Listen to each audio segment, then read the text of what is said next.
Hi hello சிவி super kitchen வந்து நான் உங்களை இன்றைக்கி நம்ம என்ன பார்க்க போகிறோன்னா பட்டாணி குருமா தான் பார்க்க போகிறோம். சப்பாத்தி பூரிக்கு ஏற்ற பட்டாணி குருமா வாங்க எப்படி செய்யலான்றதை வீடியோக்குள்ளே போய் பார்க்கலாம்.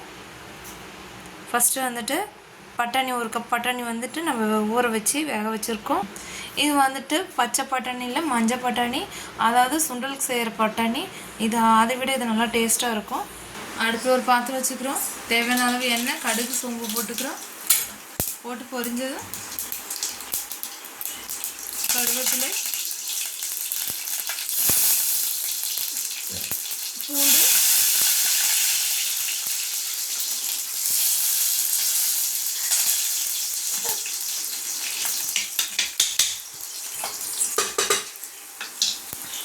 வெங்காயம் இதை போட்டு நல்லா வதக்கிக்கணும். ஃபஸ்ட்டு நல்லா கோல்டன் ப்ரௌன் வரும்போது வர வரைக்கும் நல்லா வதக்கிக்கணும்.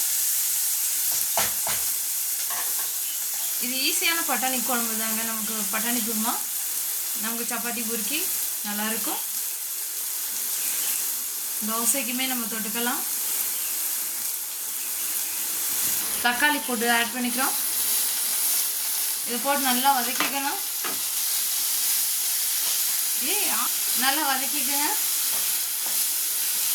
தக்காளி பச்சை வாசனை போகிற வரைக்கும் நல்லா வதக்கிக்கணும். அடுத்து லோ ஃப்ளேமில் வச்சுக்கோங்க. கொஞ்சம் மூடி விட்டுக்கோங்க. ஒரு 5 நிமிஷம் கழித்து பார்க்கலாம். பாருங்கள் நல்லா வதங்கி இருக்குது. இன்னும் கொஞ்சம் வதங்கணும். பாருங்கள் எந்த அளவுக்கு வதங்கியிருக்குன்னு இந்த அளவுக்கு நல்லா வதங்க விடணும். தக்காளி நல்லா இருக்கிறது தெரியக்கூடாது. நல்லா பேஸ்ட் ஆகிற அளவுக்கு நல்லா வதக்கி விட்டுக்கணும். இந்த ஸ்டேஜில் வந்துட்டு நம்ம என்ன ஆட் பண்ண போகிறோம்னா மஞ்சத்தூள் ஆட் பண்ண போகிறோம். அடுப்பை லோ ஃப்ளேமில் வச்சுக்கோங்க. 1/4 டீஸ்பூன் மஞ்சத்தூள், மிளகாய்த்தூள் 1, மிளகாய்த்தூள் 1 ஸ்பூன், அதாவது நாங்கள் வீட்லேயே அரைச்சிருக்கோம். குழம்பு மிளகாய் பொடி 1 ஸ்பூன், 2 ஸ்பூன், உப்பு தேவையான அளவு போட்டு இது நல்லா வதக்கிக்குங்க.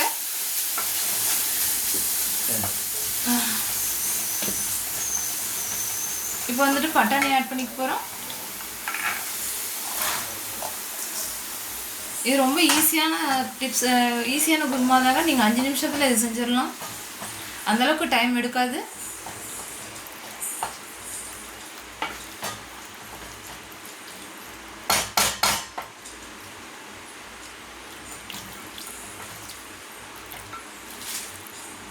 இந்த ஸ்டேஜில் உப்பு காரம் பார்த்துக்கோங்க. உப்பு காரம் தேவைன்னா நீங்கள் போட்டுக்கோங்க.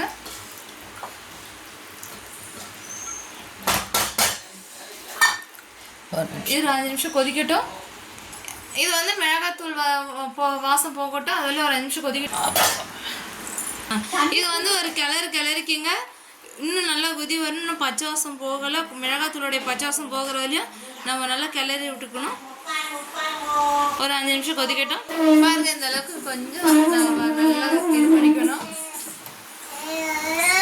இப்போ வந்துட்டு நம்ம அரைச்சி வச்ச தேங்காயை சேர்த்துக்கணும். அதாவது ஒரு 1/4 மூடி தேங்காய், அதில் கொஞ்சமாக சோம்பு ஆட் பண்ணி நல்லா இந்த மாதிரி நல்லா பேஸ்ட் பண்ணிக்கணும். பேஸ்ட் பண்ணிவிட்டு அதை நல்லா கலந்து விட்டுக்கணும். தேவையான அளவு தண்ணி ஊற்றிக்கணும். ரொம்ப தண்ணி அதிகம் போயிடக்கூடாது. தேவையான அளவு மட்டும் ஆட் பண்ணிக்கோங்க.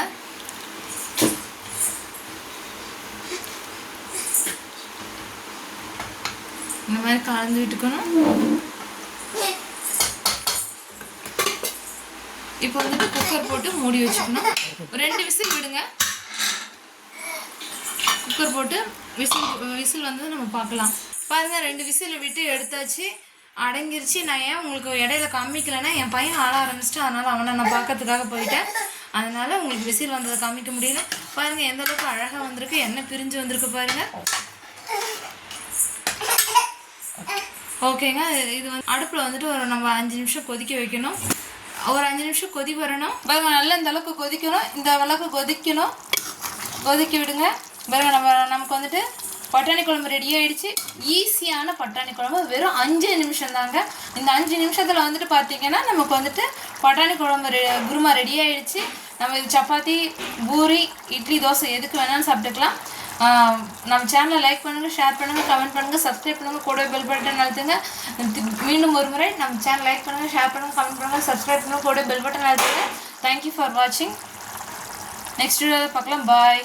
எந்த அளவுக்கு ரெடியாக இருக்குது பாருங்கள்.